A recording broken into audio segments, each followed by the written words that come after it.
Friends, आप सभी का स्वागत करता हूं आपके अपने हमारे चैनल पर। मैं हूं कमलेश। फ्रेंड्स, आज के इस वीडियो में आप सीखेंगे एक्सेल में डिफाइन नेम का यूज करना। तो डिफाइन नेम क्या होता है, थोड़ा इसको शॉर्ट में पहले बता देता हूं आपको। तो डिफाइन नेम का हम यूज एक्सेल में तब करते हैं नॉर्मली जब हम कभी भी एक्सेल में या स्प्रेडशीट में जब भी कोई फंक्शन यूज करते हैं तो उसके लिए हमें क्या है कि एक टेबल को प्रॉपर सेलेक्ट करना होता है, तब जाके हम उसके हिसाब से उस फंक्शन को यूज करते हैं।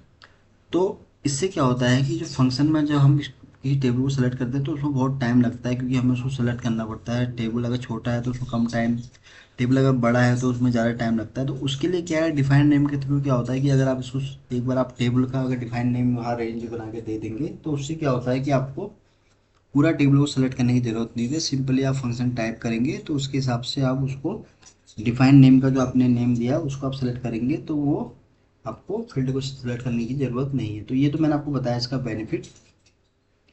तो इसके बारे में मैं आपको फुल डिटेल से बताऊंगा। तो आपसे रिक्वेस्ट है कि अगर ये वीडियो आपको अच्छा लगे तो प्लीज़ इसको आप लाइक करें, शेयर करें और चैनल को भी सब्सक्राइब जरूर करें। तो जैसे कि मैं आपको बता रहा था फ्रेंड्स कि इसका यूज हम क्यों करते हैं। फॉर एग्जाम्पल, अब जैसे यहाँ पर आप 3 कॉलम देख रहे हैं, प्रोडक्ट, कस्टमर एंड सेल। अब मुझे इन तीनों का यहाँ पर काउंट निकालना है। तो उसके लिए मैं क्या करूँगा, अगर मैं कोई फंक्शन ट्राई करता हूँ, फॉर एग्जाम्पल मैं यहाँ पर काउंटर यूज़ करता हूँ इसके लिए, क्योंकि मुझे सभी का काउंट जानना है। तो उसके लिए मैंने यहाँ पर किया। आप फंक्शन यूज करने के लिए मैं क्या कर रहा हूँ कि इस टेबल को पूरा मुझे यहाँ सेलेक्ट करना पड़ेगा। इस तरह से सेलेक्ट करने के बाद तब जाके मुझे इसका काउंट मिलेगा 834।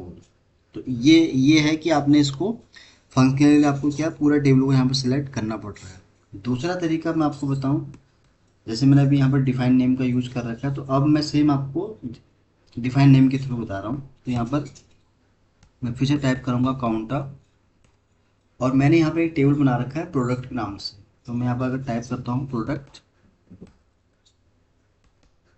तो टाइप करते ही ये वाला ऑप्शन दिख गया मुझे टेबल का, और मैं ये मैंने सेलेक्ट किया और इंटर।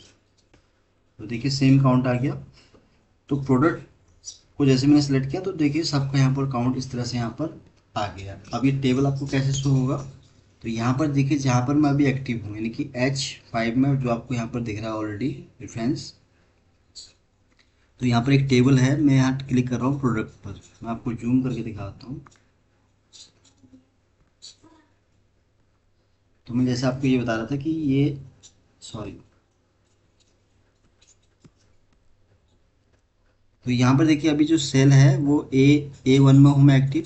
तो यहाँ देखिए प्रोडक्ट का एक ऑप्शन दिख रहा है आपको। जैसे क्लिक करूँगा तो आप देखेंगे खाली इतना ही फील्ड यहाँ पर सिलेक्टेड होगा।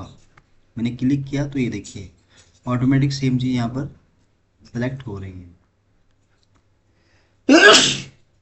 सॉरी।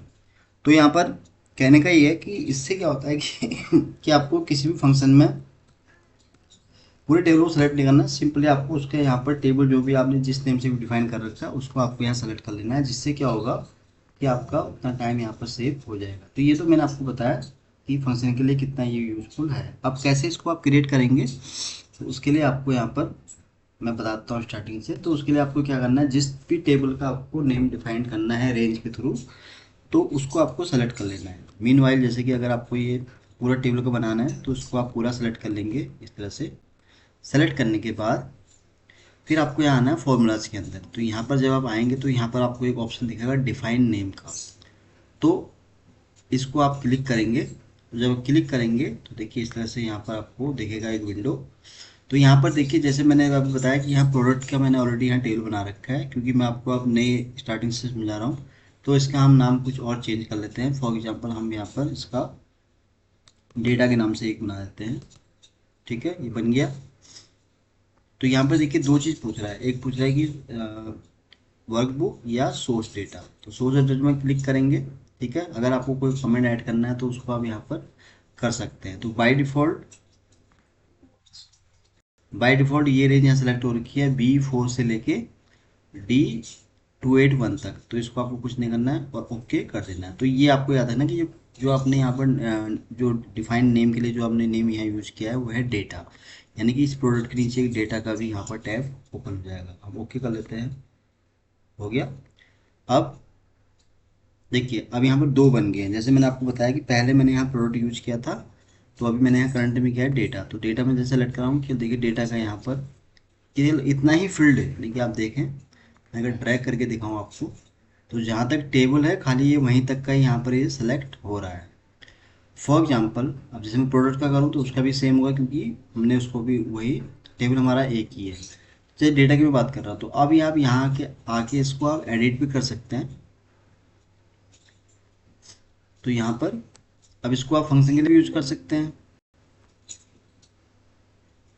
तो ये सोर्स डेटा में ऑलरेडी हमने किया है, तो ये मैंने जैसे आपको बताया कि ये इस तरह से यहाँ पर आपको दिख जाएगा। तो इससे क्या बेनिफिट हो रहा है हमें, बेनिफिट ये है कि अब मुझे इसको अगर किसी में कुछ मतलब करना है, तो फॉर एग्जाम्पल मुझे अगर काउंट करना है तो उसके लिए मुझे इसको इस तरह सेलेक्ट करने की ज़रूरत नहीं है। सिंपली मैं यहाँ पर लिखूँगा डेटा, तो देखिए ऑलरेडी आपको टेबल यहाँ पर दिख जाएगा, और इंटर आप यहाँ पर प्रेस करेंगे तो देखिए पूरा यहाँ काउंट आ गया।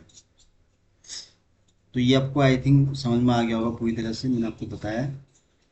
तो यहाँ पर अब यहाँ पर क्या है, ये तो मैंने आपको तरीका बताया कि कैसे आप यहाँ पर डिफाइन नेम को करेंगे। अगर आपको इसको चेंज करना है, फॉर एग्जाम्पल मीनवाइल आपको इसमें कोई अगर और कोई टेबल ऐड करना है, तो उसके लिए आपको यहाँ पर नेम मैनेजर में आना है। जब आप यहाँ पर आएंगे तो देखिए ऑलरेडी जो यहाँ दो टेबल थे, एक डेटा वाला जो मैंने अभी आपको बताया करंट में, और प्रोडक्ट जो कि ऑलरेडी यहाँ पर पहले से यहाँ पर क्रिएटेड है।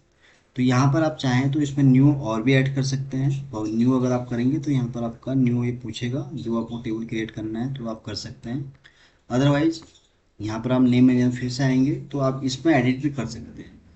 फॉर एग्जांपल अगर आपको इसमें से कोई इसका नेम चेंज करना है या कुछ और रखना है तो आप कर सकते हैं। बाकी इसका रेंज अगर आपको यहाँ चेंज करनी है, जैसे आप देख रहे हैं कि अभी B4 से लेके D28 तक मैं 281 तक मैं एक्टिव हूँ, तो यहाँ भी आप इसको चेंज कर सकते हैं। खाली बस दो चीज़ यहाँ पर एडिट हो सकती है।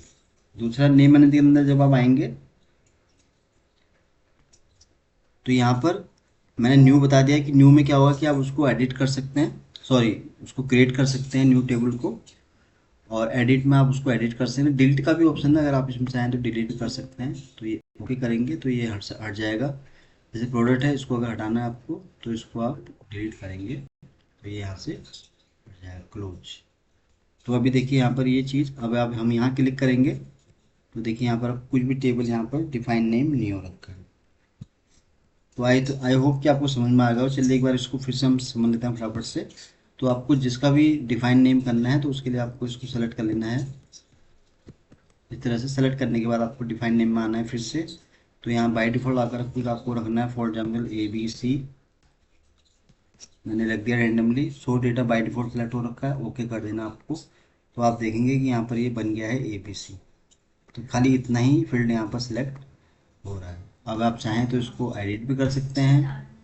यहाँ पर एडिट करके आप ABC जो बाय डिफ़ॉल्ट यहाँ देख रहे हैं उसको एडिट भी कर सकते हैं एडिट में आके, और अगर आप चाहें तो उसको डिलीट भी यहाँ से कर सकते हैं। तो फ्रेंड्स ये मैंने आपको बताया बहुत ही सिंपल और आसान भाषा में कि डिफाइन नेम जो है बहुत ही एक महत्वपूर्ण है ये वाला पार्ट एक्सेल के लिए। क्योंकि जब भी हम कभी फंक्शन के लिए हमें अगर कोई चीज़ अगर टेबल में यूज करना होता है तो उसके लिए हमें क्या है कि पूरा टेबल को सेलेक्ट करना पड़ता है। लेकिन डिफाइन नेम के थ्रू क्या होता है कि आपने अगर किसी फील्ड का एक डिफाइन टेबल का अगर डिफाइन नेम वहाँ डिफाइन कर दिया तो उसके हिसाब से आपको क्या है कि पूरा टेबल सेलेक्ट करने की ज़रूरत नहीं है। जस्ट सिंपल आपको यहाँ पर टाइप करना है जो भी आपने जिस नाम, जैसे फॉर एग्जांपल ABC के नाम से बना रखा है, तो आपको सिंपली फंक्शन के साथ उसको यूज कर लेना। तो उससे क्या होगा कि आपका टाइम जो है बहुत बच जाएगा। तो जैसे टेबल बना हुआ है ABC, तो मैंने टैब मारा, टैब किया और देखिए अकाउंट यहाँ पर आ गया। तो आपको यहाँ पर पूरा ये टेबल सेलेक्ट करने की ज़रूरत भी नहीं पड़ेगी।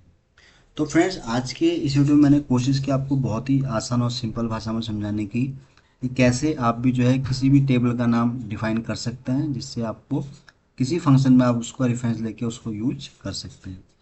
तो आज के लिए बस इतना ही है। उम्मीद करता हूँ ये वीडियो आपको बहुत पसंद आया होगा। तो वीडियो अगर अच्छा लगा हो तो प्लीज़ इसको आप लाइक करें, शेयर करें और चैनल को भी सब्सक्राइब करें फ्रेंड्स, ताकि आपको इस तरह से जितने भी वीडियोज़ बनाऊँ उसका आपको अपडेट मिल सके। तो जल्दी ही आऊँगा आपके सामने फिर एक नए वीडियो के साथ। तब तक के लिए आप अपने आप को खुश रखें और अपना ध्यान रखें। Thank you so much.